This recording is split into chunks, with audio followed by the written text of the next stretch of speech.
Meu Deus, não fazem isso.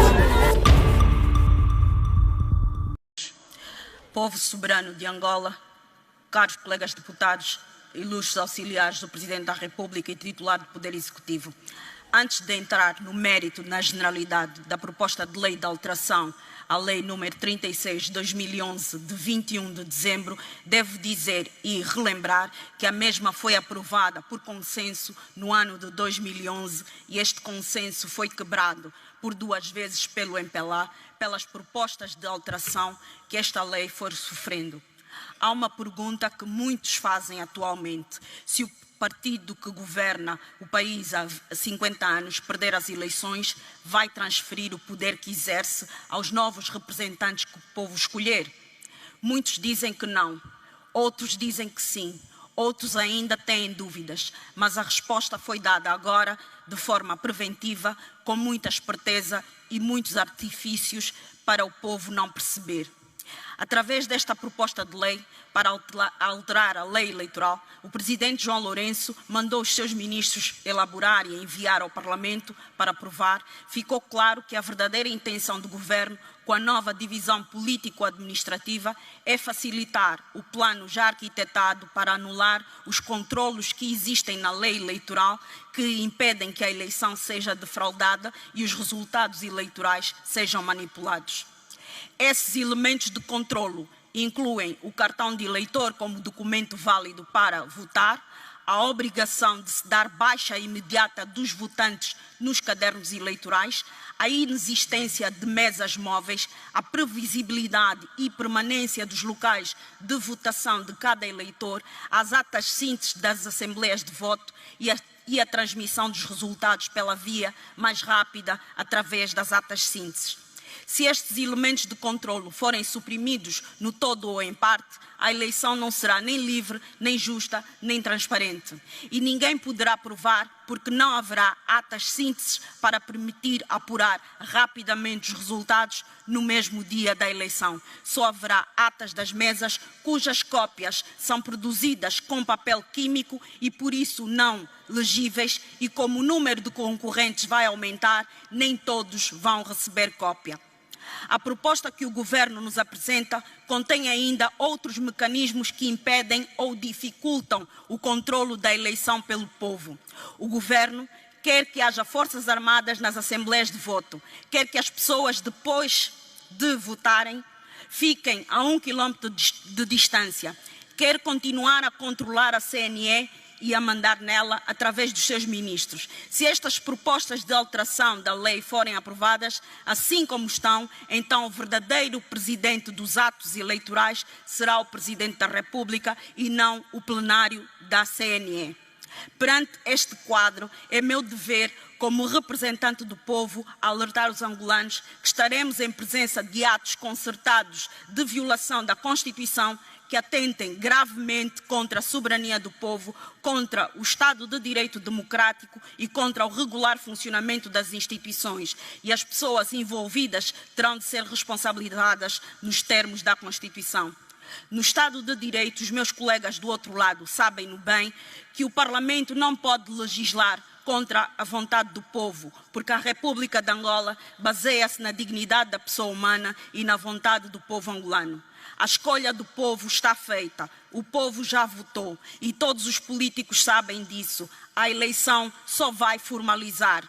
Nenhuma sondagem vai dizer o contrário, nenhuma ata síntese vai revelar o contrário, nenhuma divisão administrativa vai alterar a vontade do povo. O poder legislativo do Estado não pode nem deve ser exercido contra a vontade soberana do povo, só para defender os interesses de oligarquias ou outros grupos de interesses, por mais poderosos que pareçam ser.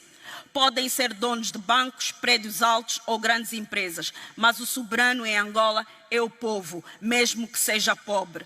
O soberano em Angola não são os partidos nem aqueles que governam.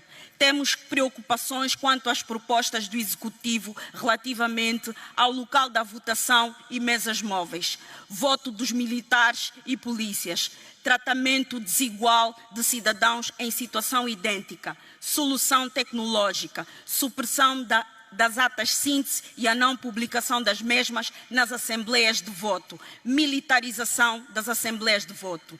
Segundo a entidade proponente, os objetivos das alterações propostas são 3. Assegurar uma maior participação dos eleitores nos atos eleitorais, assegurar maior simplicidade no processo de apuramento dos resultados, assegurar melhor organização dos processos eleitorais em geral.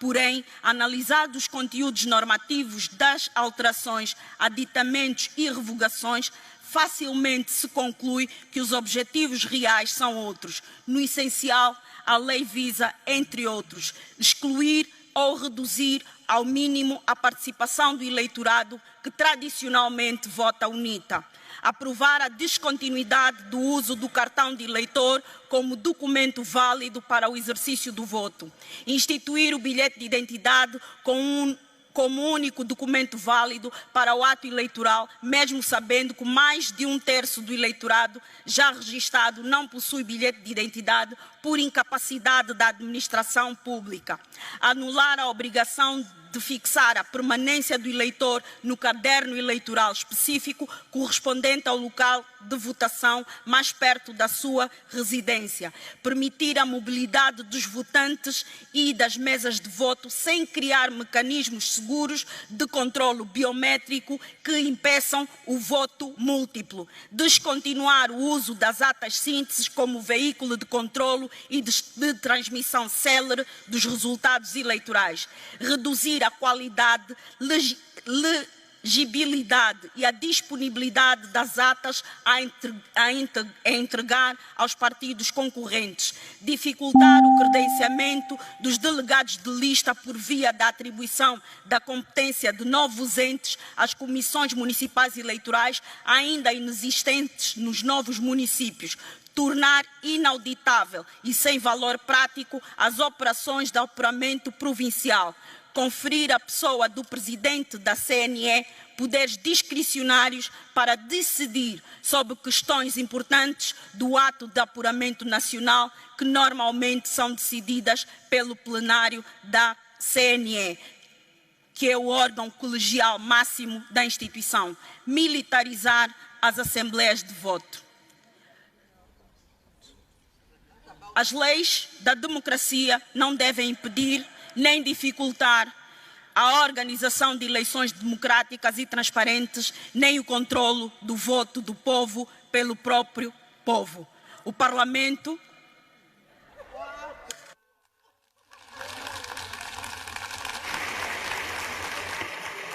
Senhora deputada Weba, pode continuar a desfrutar os 3 minutos que o regimento lhe concede. E exijo, por favor, urbanidade, respeito, cordialidade. Não permitimos essa confusão, não. Não, por favor, isso não se permite. Calma. É o último. Não, é o último. Muito obrigada, Presidente em exercício.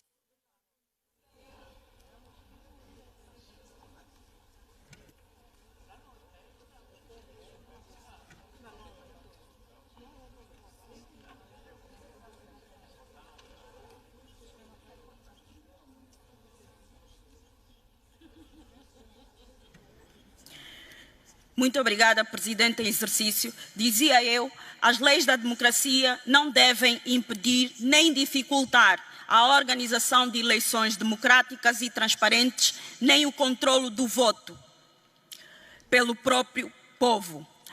O Parlamento tem muito respeito pelo governo, mas não pode, no Estado de Direito democrático, aprovar leis que impedem o povo de controlar a subversão da sua vontade.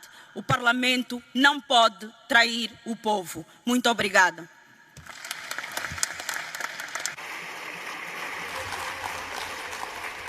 Acorda cedo, põe o pé na estrada, deixa o filho em casa com uma vontade de voltar para casa.